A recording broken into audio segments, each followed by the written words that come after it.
Good afternoon. I want to welcome everyone to this afternoon's meeting of the Nevada Senate Committee on Legislative Operations and Elections. Today, we will be hearing one measure, Senate Bill 128, which provides for a study of publicly funded scholarship and grant programs.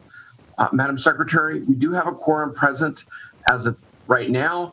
We do have two members who are not present, but please mark them present as they arrive. A few housekeeping measures, and I know that they're repetitive, but thank you for your indulgence. Before we begin our hearing on Senate Bill 128, I want to briefly explain how our virtual meetings work. As many know, for the time being, our legislative building is closed to the public due to the pandemic. As a result, all committee meetings are being held virtually, meaning committee members, staff, and presenters are participating either through Zoom or by telephone. Remember, as most of you are doing now, you may view committee meetings online through the legislature's streaming service or on the legislature's YouTube channel. As in prior sessions, all committee-related information is available on the Nellis system on our legislative website. For this session, the public has three ways to submit public opinion. Please note that each way is a little bit different. Some become part of the public record, and others are opinions shared for legislators' information. The three ways are providing testimony via telephone during the committee meeting, submitting written testimony, and using the legislature's opinion poll application. Telephone testimony during committee hearings. To testify on bills or provide public comment during the legislative session, members of the public must register on Nellis and call into the phone number provided. To register, you click on the Participate button under each meeting and fill out the requested information. After registering, you call the number provided at registration and you're placed in line to testify either in support, opposition, or neutral on a bill. Or at the end of the hearing, the public has the opportunity to make public comment. Our broadcast and production services team will prompt you when it's your turn to speak. It's a first come, first serve option, and testimony could be limited. You can send in written testimony. Written testimony can be emailed as a PDF to the website on our agenda, and that website is SENLOE, the @ symbol, sen.state.nv.us, or you can send it via fax machine to the following fax number, area code 775-684-6500. Please, if you are going to submit written testimony either by email or fax, include the bill number, a clear title such as testimony in support or in opposition to a particular measure, and your name, and if you're with an organization. We'd appreciate that information. All of these submissions become public exhibits posted on the Nellis system for yours and public's consideration. They become part of the public record. The opinion poll application. The legislature's opinion poll application has been used in prior sessions. Now it's more prominently displayed and located in more places than before on the website. It's available by clicking the Submit Opinion button near the date of each meeting. Through this feature, the public can provide comments or just indicate their position on a bill. The comments are only available to legislators and they do not become part of the public record. For the public comment portion of the hearing, the committee will set aside time at the end of the meeting for the people to call in. If you miss a meeting and want to know what happened, all committee meetings are recorded and will be posted on the legislature's website, usually by the following day. I know that's a lot of information, but I appreciate everyone's indulgence. Please feel free to call my office or committee staff if you have any questions or need help. I'd now like to open the hearing on Senate Bill 128. Very pleased to have my colleague Senator Dennis and our State Treasurer Zach Conine here to help us present. Please proceed whenever you're ready.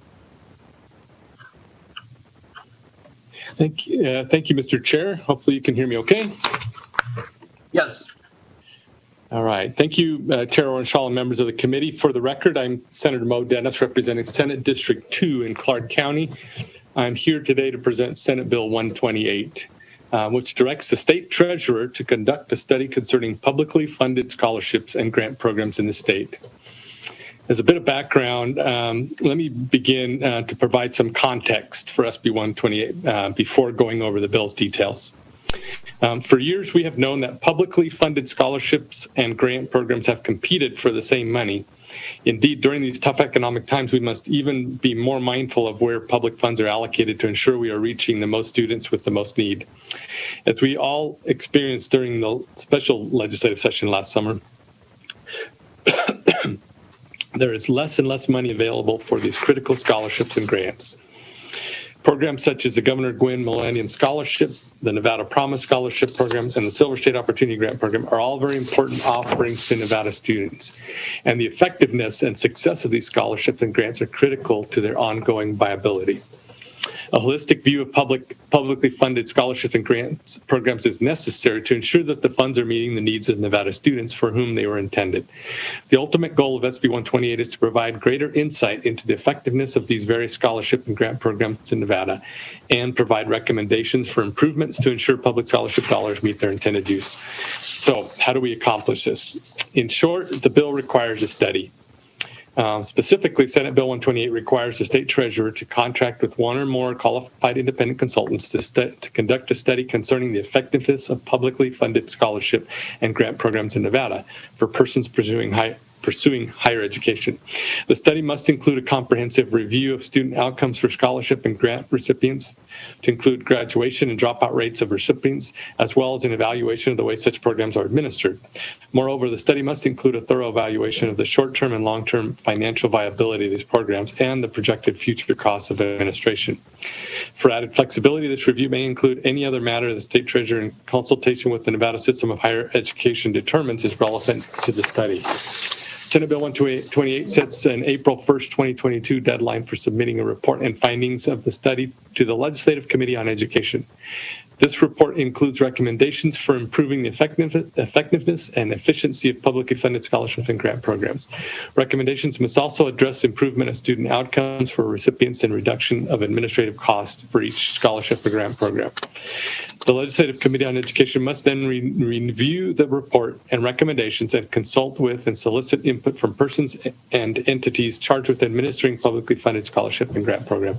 The committee must consider the report and recommendations when requesting the drafting of legislative measures. Finally, I would note that no fiscal note is included for this bill, as the measure specifies that the cost of carrying out the study must be paid from the endowment account created by the state treasurer under Nevada Revised Statutes 353B.350. In conclusion, and one other thing on that, normally there are some bills that we do studies on, and we keep those to the end and then decide which ones we're going to do. This would be separate because it's being funded separately from that.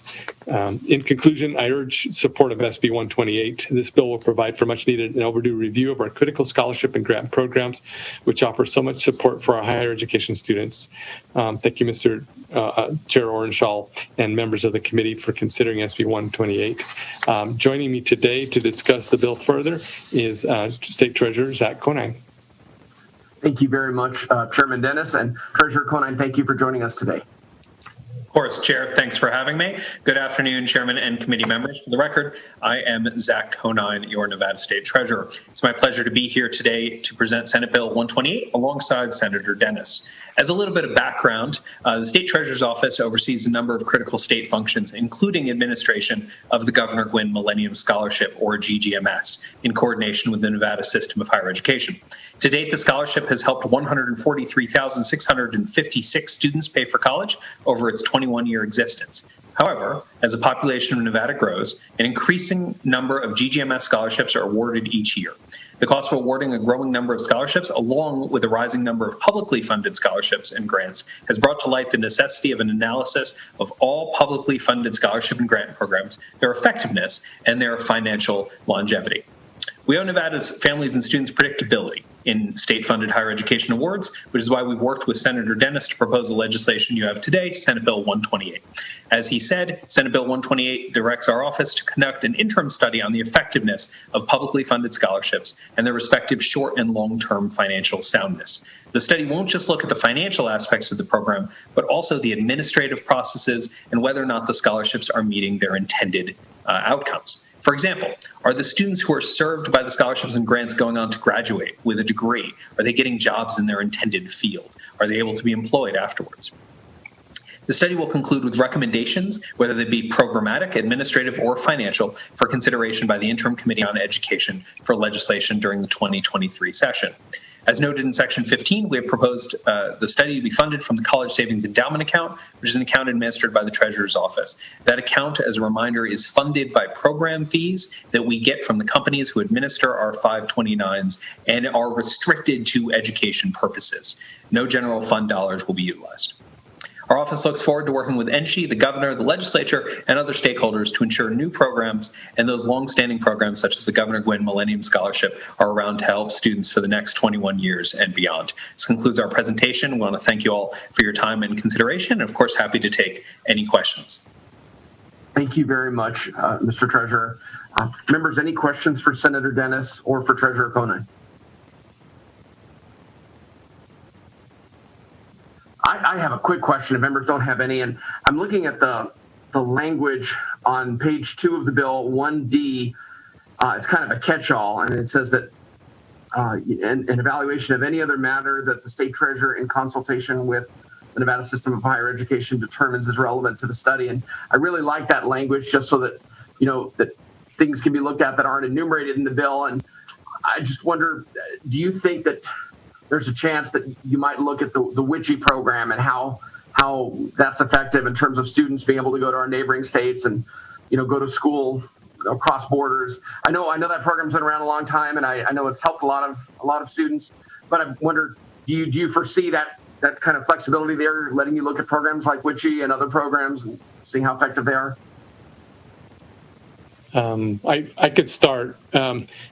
I would think that WICHE, and there's a lot of programs out there, but the main purpose of this particular one is to look at the ones that we fund, because at some point we have to find a permanent solution for funding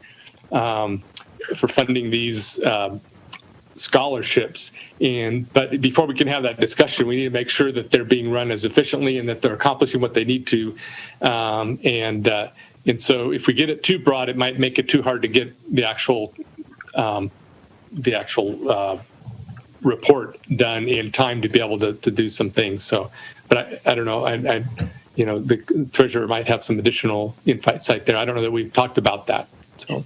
Treasurer Conine, for the record, we haven't, and I think the flexibility of the language allows us to expand or contract the program and the study based on what we think will be effective as we're going through it, right? We want, if somebody brings up a program like that and we're able to look at effectiveness and compare, I think that could be a reasonable use of time. To Senator Dennis's point, the focus is really on what the state pays for and trying to make sure that those state dollars, whether they're direct from the state in the form of things like GGMS or indirect through the institutions of higher education, that we're looking at all of that and trying to spend those dollars with the highest ROI. Thank you, Senator Dennis. Thank you, Treasurer Conine. I have a question from Senator Sievers-Gansert and then a question from Senator Buck, and you can go directly to the senator. You don't have to go through the chair. Okay. Thank you, Chair Orenshaw. And so my question is related to other types of scholarships, but still have public funds. So if you were to look at the different institutions, Nevada Reno and Nevada UNLV, you would find that they have quite a few programs and scholarships that they administer internally, that they don't go through the state, but the dollars are still public. Will you be looking at any of those? This Senator Dennis, same as the other one. I don't know that we've talked about that. I think the flexibility is there to look at that. I think, the scope, if the scope gets too big, it might be more than what we want to spend. But that's something, we could look at. For me, the thing that really attracted me to this particular legislation is these particular scholarships, because these are ones that we continually have. Every 2 years, we're trying to figure out how we're going to fund them. But I agree that all of the programs that are being offered, even at each institution, should have this type of scrutiny, right, to make sure that they're working. And so I don't know. I guess we'd have to think about if that would change the scope too much to make it too hard to get it done in time. And Treasurer Conine, if I could add to that just 1 second, Senator, thank you. I think you really do start with the programs that the state both pays for and operates, and then expand from there to look at institutional spending in a broad sense, right? There are probably hundreds, you'd know better than I, but hundreds of programs at the different institutions that are specific to a different group, and comparing outcomes between all of those probably isn't super effective. But we would certainly look at, as test cases, monies that go into the institution that are then passed on for scholarships, and the efficacy of those programs in their total, right? Because that's a good benchmark to say, is GGMS doing better or worse? Is Promise doing better or worse? Are the dollars best spent over here, over there, some combination of the two, and what can we learn from it? Thank you. And when you mentioned how many scholarships there might be an opportunity to ask for some self-reporting as far as all the scholarships and the categories and retention and graduation rates and things like that, because there are dozens of scholarships, and some of them are endowed privately, but quite a few of them are from pooled resources. A percentage of tuition is basically set aside and then redistributed based on need in a variety of ways. So maybe that's something the study could look to request. So I appreciate the answers. Thank you. Thank you, Senator Sievers-Ganser. Thank you, Treasurer. Thank you, Senator. Senator Buck. Thank you, Chair Ornschall. I think that Treasurer Conine answered my question in his statement. Thank you. Thank you, Senator Buck. Well, thank you, Senator Dennis, and thank you, Treasurer Conine. And not seeing any additional questions, I will open it up to anyone else who'd like to speak in support. Broadcasting and production, if we have anyone else who'd like to speak in support, unless Senator Dennis, is there anyone else that you'd like me to call in particular order, or just go to the broadcast? Yeah, I don't have anything specific here in the presentation, but I know that there are some folks that are calling in support. Thank you, Senator Dennis. Broadcast, if we could go to support of Senate Bill 128. Testify in support of Senate Bill 128. Please press star 9 now to get your place in the queue.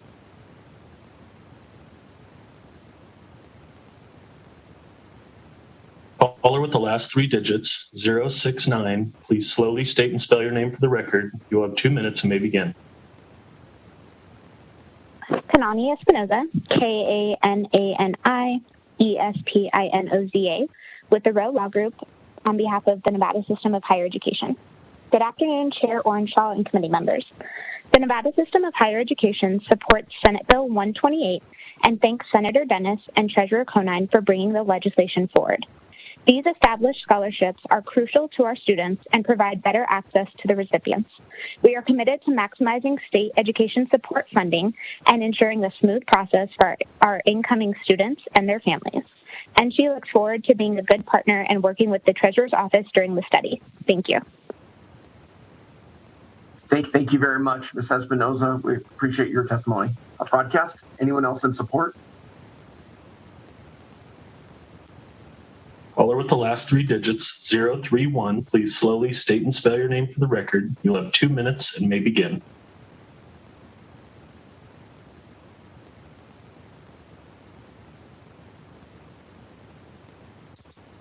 Once again, caller with the last 3 digits, 031. Please slowly state and spell your name for the record. You'll have 2 minutes and may begin.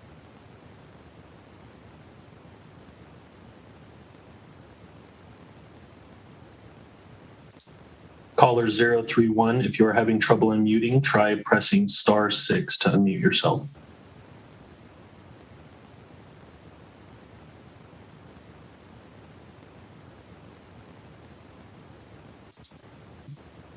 Moving on, caller with the last 3 digits, 498. Please slowly state and spell your name for the record. You'll have 2 minutes and may begin.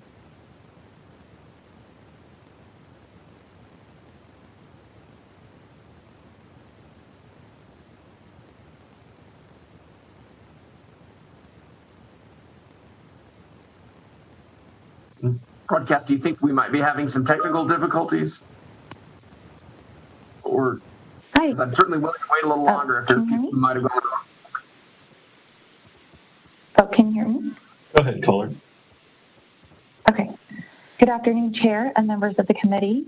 My name is Erica Valdrez, ERICAVALDRIZ, with the Vegas Chamber. The Chamber is in support of SB 128, The Chamber supports the initiative of the comprehensive review of our scholarship and grant recipients and its effectiveness.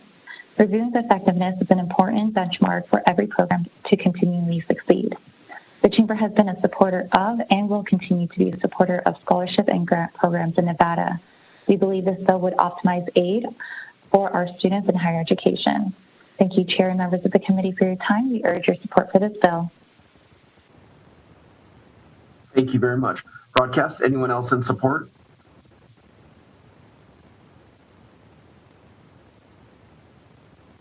Caller with the last three digits, 389. Please slowly state and spell your name for the record. You will have 2 minutes and may begin. Good afternoon, Chairman Orenshaw and members of the Senate Committee on Legislative Operations and Elections. My name is Sabra Newby, S-A-B-R-A-N-E-W-B-Y, and I represent the University of Nevada, Las Vegas in support of SB 128. CollegeNet recently ranked UNLV in the top 10% nationally in their Social Mobility Index, which is a reflection of the enormous impact a UNLV education has on the future earnings and lives of our students. Particularly for our students who come from low-income families or who are first-generation college attendees, scholarships can make the world of difference in their college attendance and completion. For this reason, it is essential that the scholarship programs that many of our students rely on are kept financially viable and effective. For this reason, we are in support of SB 128. Thank you. Thank you, Ms. Newby. Broadcast, is there anyone else in support?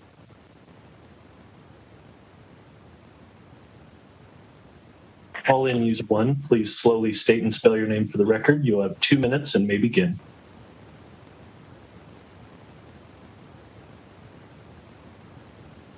Hello, this is Kent Irvin. Can you hear me? Yes, we can hear you, Dr. Irvin. Thank you for being here. Okay, thank you. I didn't recognize the number. Good afternoon, Chair Orenshaw and committee members. This is Kent Irvin, K-E-N-T-E-R-V-I-N, for the Nevada Faculty Alliance. We work to empower faculty to be wholly engaged in our efforts in our mission to help students succeed. We support SB 128. Doing this kind of study is great to figure out the best way to use these funds and deploy the funds that are available and ensure that these programs have a long and secure future. Would like to point out just a couple things in addition to what's already been mentioned. An important thing for the study to look at is the hurdles that students have when they apply for programs or maintaining eligibility. One aspect of that is the effect on diverse populations, and I've noted that quite a few of our students, they self-identify in all kinds of ways, but one way they self-identify is as being cash poor, really living from month to month, food scarcity, and other issues that these programs are vital for. So how these various programs affect diverse populations, including the cash poor. Another thing that should be looked at is the interactions, not just the individual programs and how effective they are, but the interactions among the programs. Sometimes when different programs have different credit requirements or eligibility requirements, they can interact in odd ways. You lose one program and that causes the student to have to drop the other programs, and also the interactions with federal programs and other campus-based programs. So those are just some things to keep in mind when the study is conducted. Thank you very much, and we strongly support SB 128, and thanks Senator Dennis and Treasurer Conine for bringing it forward. Thank you. Thank you, Dr. Irvin. Broadcasting, anyone else in support of Senate Bill 128? Yes, Chair, I'm going to circle back to 031.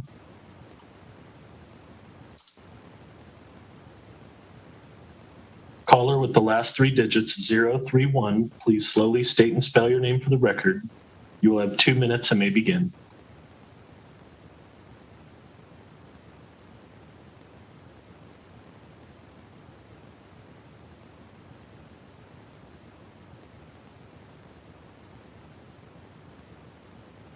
Once again, caller with the last three digits, 031, please slowly state and spell your name for the record. You will have 2 minutes and may begin. If you are having trouble unmuting, press *6 on your phone.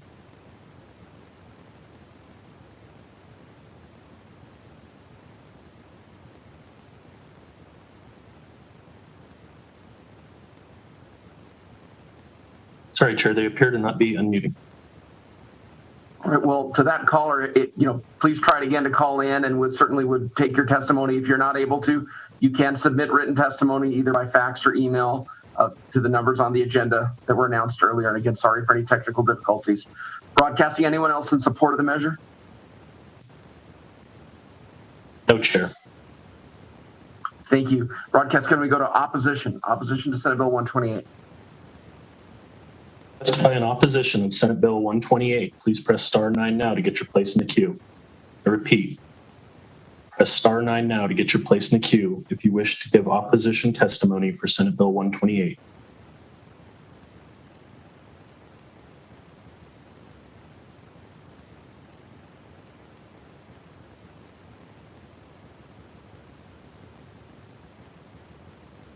Chair, there are no testifiers in opposition at this time.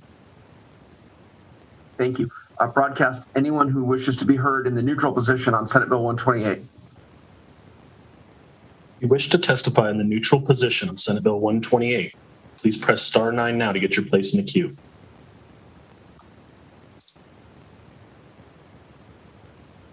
Caller with the last three digits, 927, please slowly state and spell your name for the record. You'll have 2 minutes and may begin. Hello and thank you, Committee Chair Orange, Shaw, and committee members. My name is Hava Ahmed, H-A-W-A-H-A-H-M-A-D, and I am here representing the Clark County Education Association. The Clark County Education Association represents more than 18,000 licensed professionals in the Clark County School District. We are the largest independent teachers union in the country and in the state of Nevada. We engage in bipartisan advocacy for advancing public education in Nevada. CCEA is testifying in neutral on Senate Bill 128. CCEA would like to thank the sponsors of this bill and Treasurer Conine for his efforts to support the Nevada education delivery system.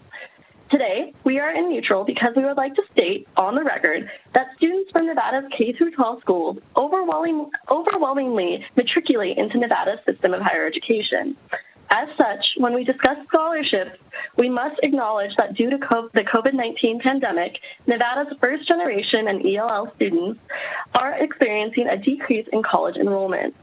If we want to ensure that our students of all backgrounds continue to see higher education as a possibility, we urge this committee to include K-12 stakeholders.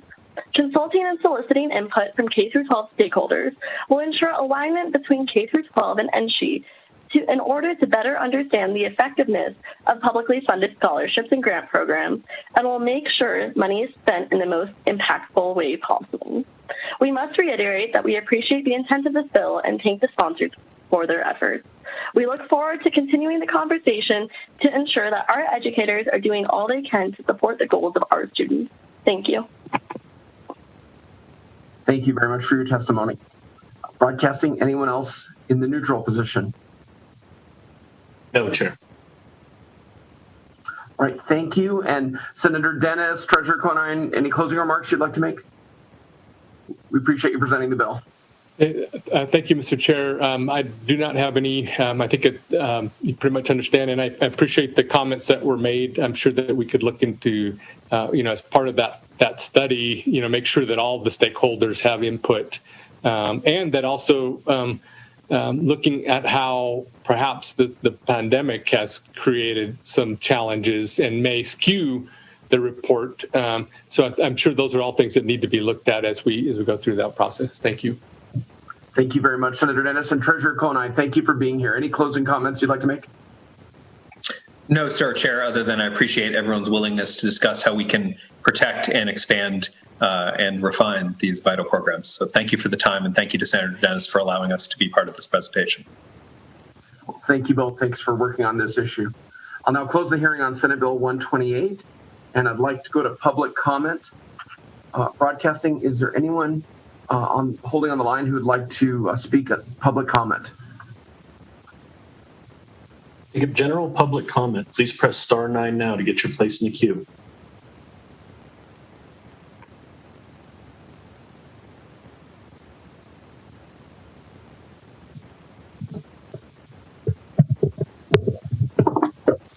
Chair, the line is up and working. However, there is no general public comment at this time. Thank you, Broadcasting. We could just hang out for another minute or so just in case somebody's having any problems getting in. Good thing.